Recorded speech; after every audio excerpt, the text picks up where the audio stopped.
বিসমিল্লাহির রহমানির রহিম। হে সমস্ত জগতবাসী, আজ আমি শামীম আলী চিশতি আপনাদের সামনে যে আলোচনাটি নিয়ে হাজির হলাম, সে আলোচনাটি অবশ্যই আমাদের বোঝার বিষয়। সেটি বোঝার কি বিষয়?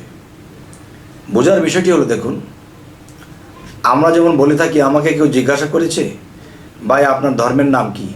বলেছি মুসলমান ধর্ম। একটু পরে একজন জিজ্ঞাসা করেছে, ভাই আপনার ধর্মের নাম কি? বলতেছি ইসলাম ধর্ম। তাহলে এই যে একটি কথা, যে আমি একটু আগে বলেছি মুসলমান ধর্ম, একটু পরে আবার বলতেছি আমার ইসলাম ধর্ম। তাহলে ইসলাম ধর্ম আর মুসলমান ধর্ম কি এক নাকি দুই? এটা আপনারা বলবেন।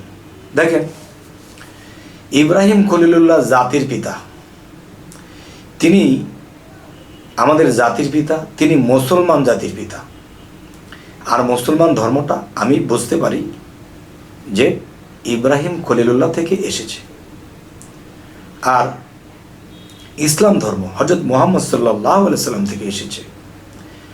এখন জিজ্ঞাসা করলে বলি মুসলমান ধর্ম, আবার জিজ্ঞাসা করলে বলি আমরা যে আমাদের ইসলাম ধর্ম।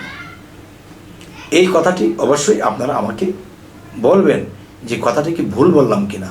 গেল এক সাবজেক্ট। এবার অন্য ধর্মে আসি, সনাতন ধর্মে। দেখেন, আমি যদি কোনো হিন্দু লোককে জিজ্ঞাসা করি, ভাই আপনার ধর্মের নাম কি? তিনি বলতেছে আমার সনাতন ধর্ম।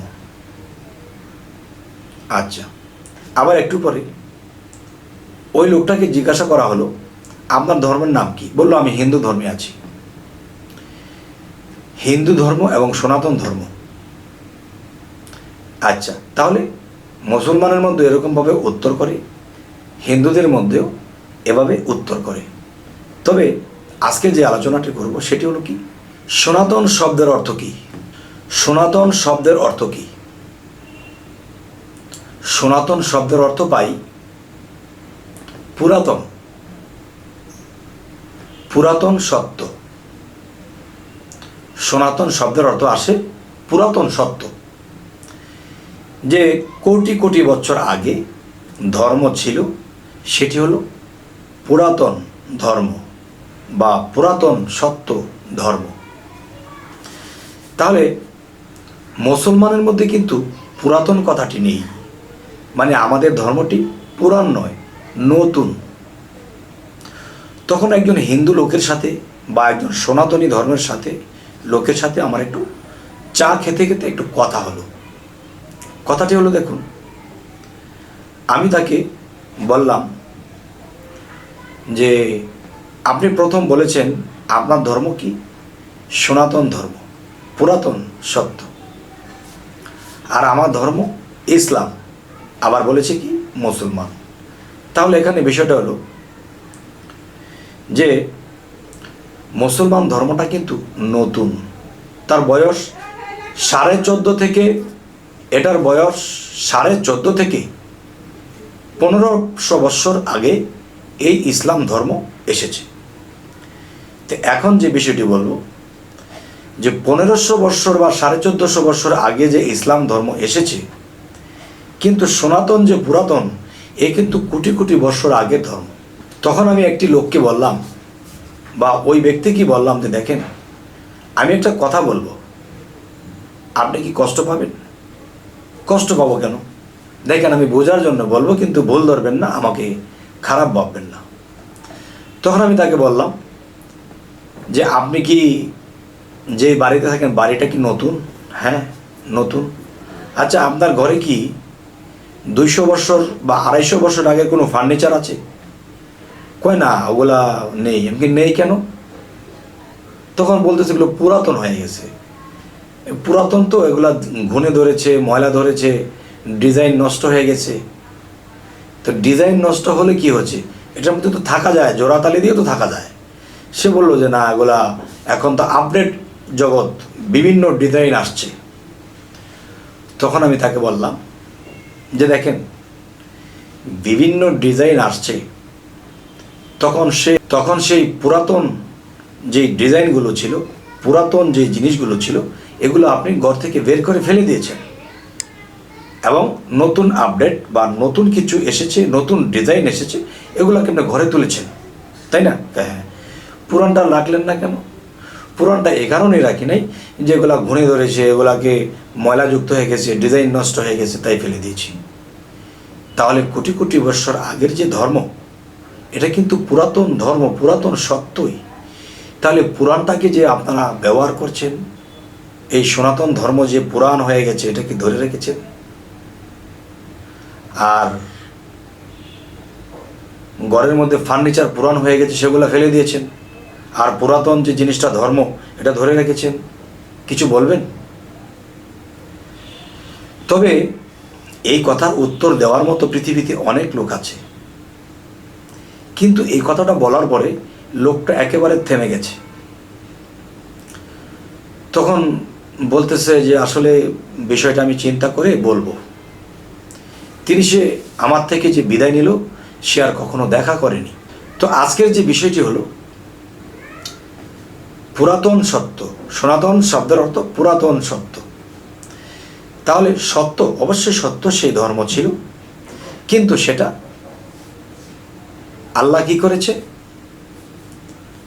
যে নিত্য নতুন সামনে আনছে। আল্লাহ কি সব কিছু গীতাতে দিয়েছে? শ্রীকৃষ্ণ কি গীতাতে সব কিছু দিয়ে দিয়েছে? কোরআনের মধ্যে কি আল্লাহ সব কিছু দিয়ে দিয়েছে? নিত্য নতুন আল্লাহর কাছে রয়ে গেছে, যা গুপ্ত দেশে নিহিত আছে। এখানে আল্লাহ বলেছে, আমার কোরআনকে আমি লৌহে মাহফুজে সংরক্ষণ করে রেখেছি। আমার কোরআন কেউ ধরতে পারে না, ছুঁইতে পারে না, নকল করতে পারে না, এবং পানিতে খসে না, আগুনে পড়ে না। তাহলে এই কোরআন কিন্তু সবটাই হয়। তাহলে কোন কোরআনের কথা বলা হয়েছে? লৌহে মাহফুজে সংরক্ষণ করে রেখেছে যে কোরআন, সেই কোরআনটি কি? আর সেই কোরআন অফুরন্ত কোরআন। সেই কোরআন কখনোই শেষ হবে না। আসছে তো আসছে, অলিয়া উলিয়ারা তা পাচ্ছে, নবী রাসূল তা পেয়েছিল। তবে আজকের যে কথাটি আপনাদের সামনে তুলে ধরেছি, যে পুরাতন সত্য, পুরাতন মানে সনাতন শব্দের অর্থ যদি পুরাতন হয়, তাহলে পুরাতন জিনিসটা কিন্তু আমরা নিয়ে বসে আছি। দেখেন, আজকে 50 বছর আগে যে মানুষ পোশাক পরেছিল, এই পোশাক যেই আকারে, যেই কাটিংয়ে ছিল, বর্তমানে কিন্তু এই পোশাক নেই, নিত্য নতুন এসে গেছে। 50 বছর আগের যে পোশাক মানুষ কিন্তু পরে না। তাহলে শ্রীকৃষ্ণ ভগবান, আল্লাহ, সমস্ত সৃষ্টির আল্লাহ। তাহলে আল্লাহ যদি সর্ব জায়গায় সব রূপে থাকে, এক এক ধর্মে এক এক রূপে আছে, তাহলে কিন্তু আল্লাহ, মুসলমান ধর্ম যদি নতুন ধর্ম হয়ে থাকে, তাহলে এখানে আল্লাহ নিজেকে নতুন করে প্রকাশ করছে। পুরাণটা তো করেছেই, এখন নতুন করে প্রকাশ করছে। আপডেট হয়েছে জ্ঞানের, আপডেট হয়েছে সব কিছুর। তাহলে যদি আমাকে এমন কিছু বলা হয়, কেন পুরাতন শব্দের অর্থ যদি বলা হয় যে সনাতন শব্দের অর্থ পুরাতন, তাহলে আমরা পুরাতন ধর্মে আছি, সমস্যা কি? সমস্যা কিছু নেই।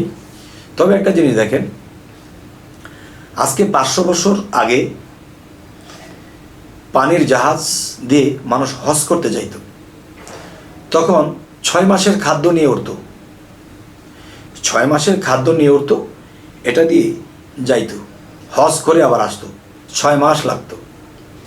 এখন কিন্তু 6 ঘন্টায় চলে যায়, 6 ঘন্টার মধ্যে সৌদি আরবে পৌঁছে যায়, হজ করে আবার প্লেনে ওঠে, 6 ঘন্টায় চলে আসে। আর আগে পানির জাহাজ দিয়ে 6 মাস লাগতো। আচ্ছা, সেই পানির জাহাজটি ছিল কয়লার জাহাজ, হ্যান্ডেল মারতো, কয়লা দিত, তখন এটা চলতো। তো এখন বিষয় হলো যে আপনি কি সেই কয়লার জাহাজ দিয়ে যাবেন? 6 মাসে যাবেন? যান, সমস্যা নেই, যাওয়া পর্যন্তই হলো কথা। কেউ যদি 6 ঘন্টায় চলে যেতে পারে, তাহলে যাক, সেটাও তার খুশি। আচ্ছা, তবে আপনারা কিন্তু এটা ভাববেন না যে আমি কি এক ধর্মের থেকে আরেক ধর্মকে ডেভেলপ করে আমি কি কাউকে ডাকছি, না। এখানে বিষয়টা হলো যে মানুষকে একটা জিনিস বোঝানো হলো, নতুন জিনিসটা কি এবং পুরাতন জিনিসটা কি, এই জিনিসটা বোঝানোর জন্যই আজকের এই আলোচনা। তবে আমাকে আবার আপনারা মাইন্ড করবেন না যারা হিন্দু ধর্মে বা সনাতন ধর্মে আছেন। আমি কিন্তু একটি ছন্দ বলি লিখেছি বইয়ে এবং ইউটিউবেও দিয়েছি। হিন্দু বৌদ্ধ খ্রিস্টান আমি মুসলমান, মানব স্রোত জন্ম নিয়ে দেখি সকলই সমান। এই গীতা শাস্ত্রে আর ত্রিপিটক বাইবেলেতে পাই, কোরআনের বাইরে কিছু নাই, করে দেখো প্রমাণ। যেই সত্যতে মাইনুদ্দিন আর আসছে বড় পীরে, কোন সত্যতে লোকনাথ বাবা হইছে বিরাজমান। যদি মিলাতে যাই তো সকলই সমান, কিন্তু প্লেনে চললে তাড়াতাড়ি যাওয়া যাবে, জাহাজে চললে একটু দেরি হয়ে যাবে। কারণ কলির যুগে আমরা অল্প হায়াত নিয়ে এসেছি, আমাদের দ্রুত সাধন, দ্রুত সব কিছু করতে হয়। আগের মানুষ 500 বছরও বাঁচত, এখন মানুষ 50 বছর পার হলে ঢিলে ডালা হয়ে যায়, না জানি কখন মরে যায়। যাই হোক, হে সমস্ত জগতবাসী, আমাদের এই চ্যানেলের আলোচনা যদি আপনাদের ভালো লাগে তো অবশ্যই সাবস্ক্রাইব করে নেবেন এবং পরবর্তীতে যেন ভালো আলোচনা এনে দিতে পারি। তো সকলেই ভালো থাকবেন। আল্লাহ হাফিজ।